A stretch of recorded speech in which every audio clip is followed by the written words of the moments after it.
Figures in D.C. We'll have the inside scoop on the panda cub tonight, live at 7:30 on MPT. Public Square on MPT. It's TV worth watching. I ran out of the house. We aren't supposed to leave. Out of their church. It's the New Testament equivalent of stoning. That's what shunning is. Out of their families. All the memories at home of where I grew up. It's a profound loss. Out on their own. You were never taught to live in freedom. From American Experience, the Amish Shunned. Tuesday night at 9 on MPT. Jackie LaVista grew up on a ranch. I never knew anything else. From the time I started walking, I was walking on the ranch. I remember riding with my dad. He was larger than life, I guess is the best way to say it. When she left, her career took her around the world. I loved flying. I flew for a while, and then had the opportunity to go into management. But she eventually felt the pull of her childhood home. I was excited to come back because my dad was here. I started remembering how I felt about helping out on the ranch and to nurture something and see it grow. It's a very interesting symbolism for me because I think that public television is very nourishing to the viewer, and if you give something, you'll get something in return. Jackie included her public television station in her will. Consider joining the community of people who want public television to span generations. Leave a legacy to the MPT Foundation. It's a gift to your community for years to come. They adapt. They thrive. They live very close to us. Leopards, tigers and lions cling to the edge of existence. But these clever cats are making it in the modern world. What is their secret? Wednesday night at 8 on MPT. See the legends of 70 Soul live in concert on Saturday, June 14th at the Modell Performing Arts Center at the Lyric. Don't miss performances by Russell Tompkins' New Stylistics, The Shy-Lights, Harold Melvin's Blue Notes, and Cuba Gooding Sr. For tickets and more information, please call 1-800-222-1292 or visit mpt.org/events. Direct Connection is made by MPT to serve all of our diverse communities and is made possible by the generous support of our members. Thank you.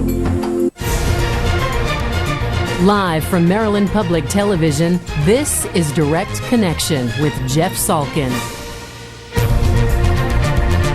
Hi, everybody. Thanks for tuning in for Direct Connection. Coming up tonight in our Your Health segment, a disease that affects millions of people but is often hard to diagnose. We will learn about fibromyalgia coming up. First tonight, the biggest star, the biggest attraction in our nation's capital right now is a mere pup. Just 5 months old, the baby giant panda Bao Bao has been attracting big crowds. Joining us live tonight is the director of the Smithsonian's National Zoo, Dennis Kelly. Dennis, thanks for being with us. Glad to be here, Jeff. How are you? Very well. We had a live shot from your panda cam, which is on your website a second ago. Looked like the panda was sleeping, which she's been doing a bit of, I understand. That's right. At this age, Bao Bao her job is to nurse and put on weight and get strong enough where she can thrive. She'll be with her mom for about 18 months in the wild and be on her own, but she's a great bear, doing a terrific job, and a real addition to our great conservation success story. The pandas are fascinating for so many reasons. One of them, though, is the difficulty of a baby panda making it even to this point, because when they're born, they're just so helpless. That's right, Jeff. There's only about 1,600 pandas in the wild, about 350 in captivity. But the real success story is 20 years ago, 30 years ago, the pandas in the wild were in real trouble, and pandas in human care were really suffering. We were only getting about less than a 20% survival rate. But as a result of the research here at the National Zoo and at other research institutions around the world, we've taken that cub survival rate up from 20% or less to now almost 90%. And soon we're very excited that we'll be working in China to begin to work on reintroduction of these pandas in human care back into the wild as the environment for them is stabilizing in China. How do we know that a panda raised in captivity is ready for that challenge? Boy, that's a great question. It takes a long time to get a carnivore, and these pandas are carnivore, ready to go back into the wild. So it's probably a 10-year journey, and in fact, Bao Bao would never be reintroduced in the wild because she's been around too many humans. In fact, it might be Bao Bao's granddaughter that's reintroduced because we would want not to have exposed that cub that goes back into the wild, that panda that goes back into the wild. We want them to be afraid of humans. It's a long process, and we're actually beginning to do work on the diseases that might exist in the wild that these pandas might be exposed to, or the diseases they might take with them. It's a complex process. We've done it before successfully with golden lion tamarins, with black-footed ferrets. So now it's time to work on the panda, reintroducing them to the wild, hopefully in the next decade. You said they're carnivores. I thought that their diet, particularly in the wild, was almost 100% bamboo. That's right. You got that one exactly right. Pandas used to be a carnivorous animal, have a stomach system a lot like ours and the other 7 species of bear, but now they only survive on bamboo. But they do fight. They do interact in the wild, and that's one of the dangers of reintroduction. If we put a panda back into a situation where his territory is threatened, you might see interaction. So we've got to be very careful, and the Chinese are very thoughtful about this process. You have baby animals, cubs of all varieties, born all the time at the National Zoo. Talk a little about the atmosphere there over the past 5 months as this particular cub was born and has thrived. Well, we're thrilled. You know, this is only the second cub that's survived to this point in our 40 years, and it's a lot of the dedication of our staff to making this happen. We were terribly disappointed and shocked and really heartbroken last year when the cub only survived 6 days. We're feeling more and more confident about the health of this, but it really allows us to tell our story of 40 years of conservation work on giant panda, both here and in China. Our scientists working on endocrinology, on reproductive physiology, on cryobiology, on diseases, on behavior. And all that work is bearing fruit in this terrific little animal, and it allows us to tell our story. Let me remind our viewers, if you have a question about the giant pandas at the National Zoo or zoos in general, you can give us a call. We'll have the number up on the screen. You can also tweet a question. Our Twitter address is @MPT News. Dennis, let me ask you the broader question about zoos in general. And I know that the panda enclosure there is as nice as it could possibly be, but some people still would look at pictures of an animal in captivity with a little bit of sadness. How do you see it? Well, Jeff, that's a great question. There's so many animals that we care for that are in such great danger in the wild. Some of them are extinct in the wild. We're very proud of the fact that we just had the birth of a Micronesian kingfisher. Now you might say, what's the importance of a bird from Guam? Well, they're extinct in Guam, and they're extinct because of human action on Guam. There's only 150 of them left on the planet, and we're desperately trying to study them, learn about them, so one day they might be reintroduced when the environment in Guam is safe for them, a U.S. territory.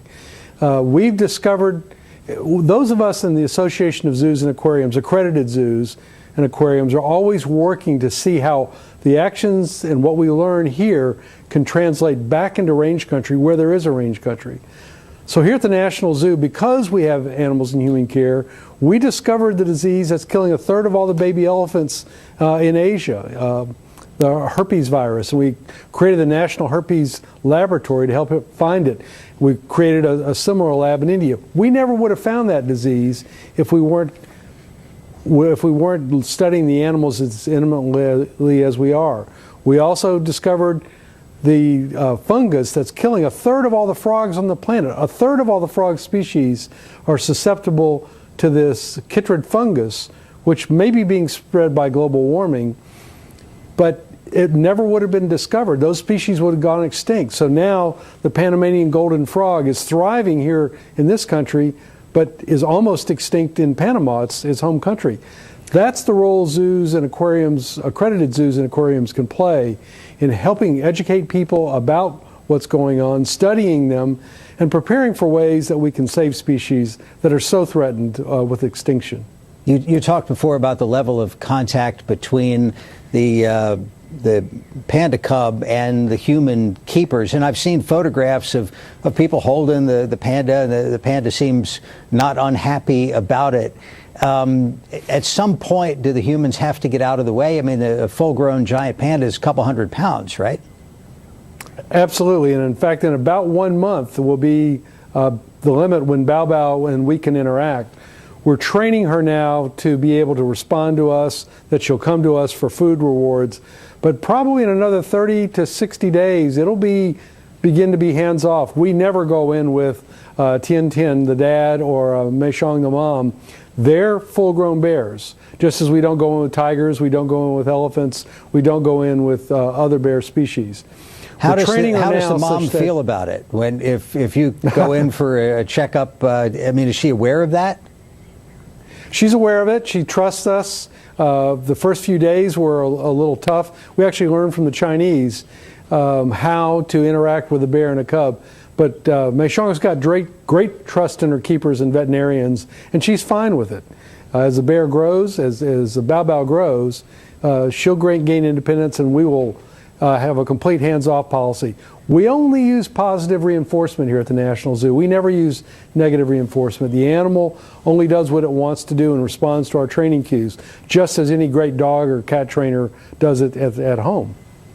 Well, you'll be happy to know that Bao Bao's nap time is over and she's moving around. What's her diet at this point? Is she still nursing, and then what's next?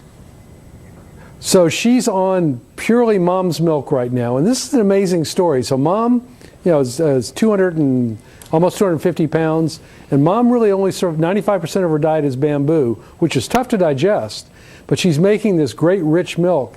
And Bao Bao's been putting on almost a pound a week, and so she's thriving on mother's milk. Her teeth are coming in, and she's beginning to chew on bamboo. In the next few months, she'll begin to experiment and actually digest the bamboo as the giant panda species has evolved. So we'll be introducing her to bamboo. She has access to it now, but her mom has been terrific. And I can't say enough about our keepers, our veterinarians, our nutritionists, and our scientists, and our Chinese colleagues who are studying the giant panda to learn how we can protect it and all the other species that live around it in China, like the golden monkey, like the takin, other Chinese species that are being saved as a result of our focus on the giant panda. Let's take a phone call. This is Maggie in Baltimore City. Maggie, thanks for the call. Go ahead. Hi. My question is, what is the origin of taking these beautiful creatures from what we call their natural habitat, and we call it zooing them so people can pay to come and view them totally out of their natural habitat? Jeff, I'll take the answer off the air, if I may. Thank you for the phone call. Dennis, could you hear that? Great. Yes, I did, and it's a great question. First, your Smithsonian National Zoo is free. We're a research institution. We invite people to come in and see the work we're doing, and we broadcast it out on panda cams. But the original pandas that the human population, the population that's being cared for by humans, was mostly animals that were whose habitat was eliminated. So many species, like the giant pandas, habitat is gone because of humans. We see that in Africa from elephants, we see it with lions, we see it in Asia from elephants, but many of these pandas were displaced by human encroachment. Fortunately, the Chinese government, like many governments around the world, is setting aside land, but that's only occurred recently. Meanwhile, the giant panda was going extinct. We needed to study and understand why the panda was going extinct and how we could help save it. Good zoological collections contribute to the wild animals where there are wild.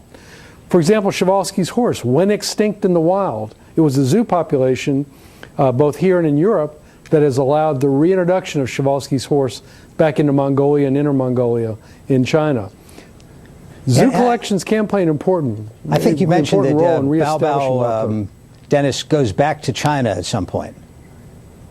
Bao Bao will go back to China in about 4.5 years or so, and she'll contribute to the gene pool that might eventually lead to reintroduction. Remember, there's only 1,600 pandas left in protected areas in China. There's so little wild spaces left on our planet that humans haven't interfered with that we think zoos and aquariums, accredited zoos and aquariums, have an important role to play in protecting species. Before I leave the topic of pandas, for people who do want to come down and try to get a look, understanding that the cub sleeps a lot, what's your best advice? Best advice is Bao Bao is the most active early in the morning. Get here as early as 8 or 9, and we're open. But she's going to be getting more and more active. She's growing up, and she's now got the strength. She'll be going outside the next few weeks, exploring and learning how to be a panda. So it'll be a great experience. We know from her older brother Taishan that she's just now becoming more and more active. It's going to be an exciting spring and summer here at Smithsonian National Zoo. And not just because of the baby giant panda, you have all sorts of other animals, couple thousand, and some new cubs elsewhere and others on the way. That's right. All of our breeding is controlled by the Association of Zoos and Aquariums species survival plans. So lions, which are in such great trouble in Africa, we have bred lions here, and we got lion cubs to help make sure that we have an assurance population of lions. Sumatran tigers, I got to say a word about Sumatran tigers. We bred Sumatran tigers, we have them. There are only 400 Sumatran tigers left in Sumatra, and they're being displaced every day by human encroachment. They're so rare in human care, purebred Sumatran tigers, that we cooperate with Europe and Japan and Australia. That population is so small, the genetic pool is so small, that it's very real possibility that Sumatran tigers may be extinct in the wild within 20 years. And then the only animals left are the ones that are managed by accredited zoos like those here in the United States and in Europe and in Australia and Japan. Very good. Dennis Kelly is director of the Smithsonian's National Zoo. Dennis, thanks very much for being with us. Jeff, thank you so much. Please come see all of our animals here at the National Zoo. Just by coming, you're helping to conserve animals, learn about animals, and learn about their problems in the wild, and contribute to us saving species. Thanks so much. Very good, Dennis. Have a good night. Thanks again. And just ahead tonight, the challenges of diagnosing and treating fibromyalgia. We'll be right back. Imagine you're minding your own business, right, and your phone buzzes to tell you there's an accident on the route that you normally take to work. That's a smart phone. Sure is. And it tells you you should bring your umbrella because it's raining in San Francisco, and that's where you're flying today. Wait, is this a phone or my mother? It's Google Now. Right, and it's the future of online searching because Google tells you what you need before you ask for it, which is a little creepy.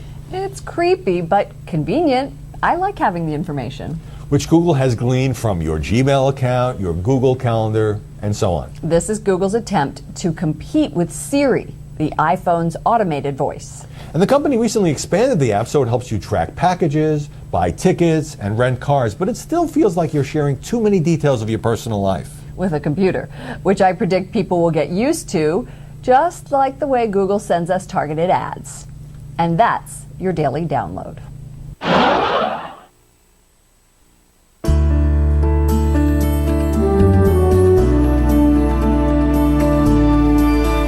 And in the studio now for our Your Health segment is Dr. Jeannie Robertson, internal medicine physician at the University of Maryland's Baltimore Washington Medical Center. Doctor, thank you for being with us. Thanks for having me. You see a number of patients with fibromyalgia. Mm-hmm. What is that? So fibromyalgia is pretty common. It's a chronic disease.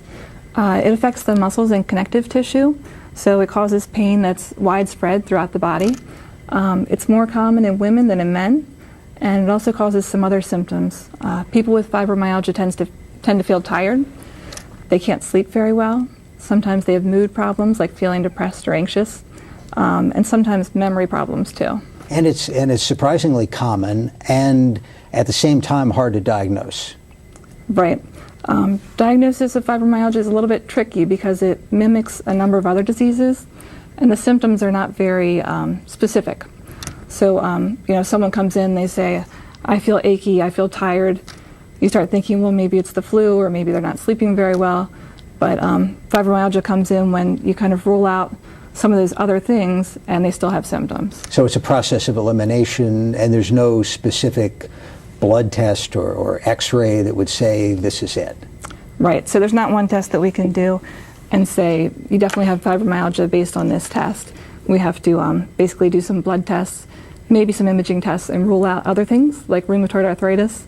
And is that difficult on patients? I mean, do you want to see a piece of paper that says this is it, especially if you've been suffering with something for a long period of time, with maybe a misdiagnosis or just self-doubts about what's going on?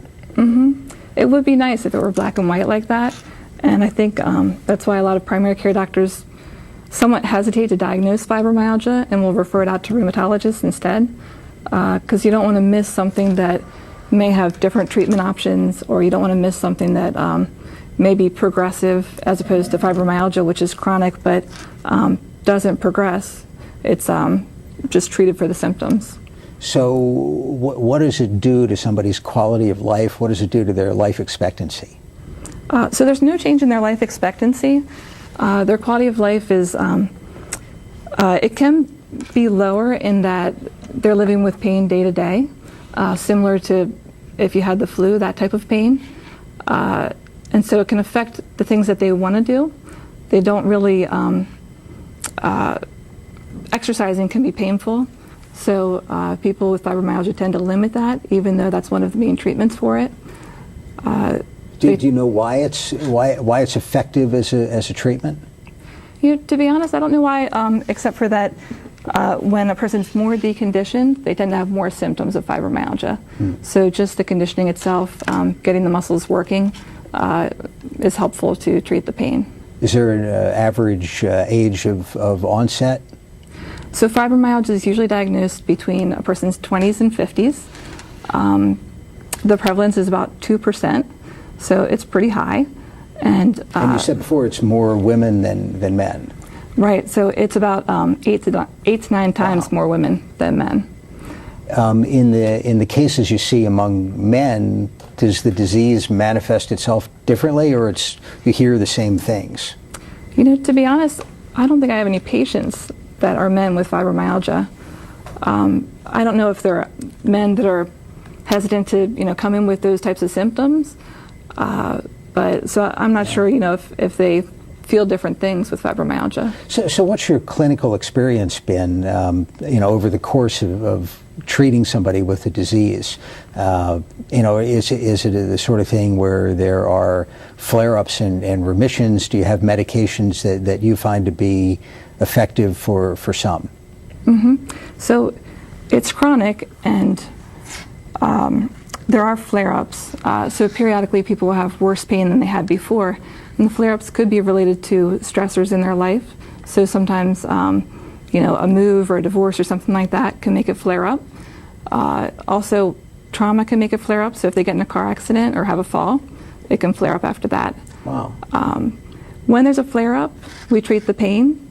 In between, there are some medications that can help with fibromyalgia. The medications I think of as kind of secondary to the lifestyle type of treatments. One of the main things with fibromyalgia is people don't sleep very well, and not sleeping very well increases the symptoms of fibromyalgia. Let me remind our viewers, if you have a question about fibromyalgia, you can give us a call. We'll have the number up on the screen. You could also tweet to @MPT News. Do you think the difficulty sleeping just has to do with being uncomfortable all the time? Well, it's part of the disease, so it's hard to figure out which one came first. Right. If you take a person without fibromyalgia and you take away their sleep, you reduce their sleep, they actually get symptoms of fibromyalgia. So they've done studies showing that. And a person with fibromyalgia, if you can get them sleeping better, sometimes there's certain medications that may help with that. They tend to have less symptoms. Interesting. Darlene on the line from Washington. Darlene, thanks for the call. Go ahead. Yes, I've had fibromyalgia since 1999. And I'm severely allergic to the conventional drugs. I have a bunch of drug allergies. And so they put me on narcotics. And now they're trying to wean me off of the narcotics due to the DEA. I can't sleep unless I take Klonopin. I can't function because I'm fatigued all the time. And I don't know what else I could possibly do. I mean, the exercising, acupuncture, acupressure, I've done everything possible, and it seems like there's just no hope.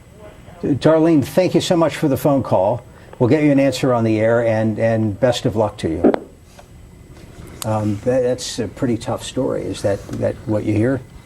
Yeah, so it can be complex to treat because of what Darlene was saying, that some treatment options may not work, or the medications tend to have a lot of side effects. So not only can a person be allergic to it, but they're just intolerant to the side effects also. And understandably so. It's things like weight gain, fluid retention, feeling tired when you're already tired. So for Darlene, I would encourage kind of gradual, increased activity, try to get onto an exercise regimen. But usually I recommend doing that very slowly for fibromyalgia patients. Right. Let's take another phone call. This is Sandra in Montgomery County. Sandra, thank you for calling. Go ahead. I was calling to see if you've noticed any change in the blood counts, like a drop in the red blood cells or any correlation with anemia with the fibromyalgia. Thanks for the call. It doesn't show up at all in the labs? No, so labs would be normal. No anemia, no liver or kidney problems. In fact, with fibromyalgia, if they do a muscle biopsy or a skin biopsy, those look normal because the muscles actually aren't the problem. It's this concept called central sensitization, which basically means that if you feel pain with me pinching you, their brain feels an amplification of that kind of pain. Okay. So it's basically the brain is sensitive or amplifying a pain signal, but it's not that the muscles are inflamed. Very good. Dr. Jeannie Robertson is with the University of Maryland's Baltimore Washington Medical Center. Mm-hmm. Doctor, thank you for being with us. Thank you for having me. We appreciate it. Join us Thursday at this time for Your Money and Business. And then we're back Friday at 7:30 with State Circle and the latest in Maryland politics. Now, for all of us here at MPT, I'm Jeff Salkin. Thanks for watching Direct Connection, and have a good night.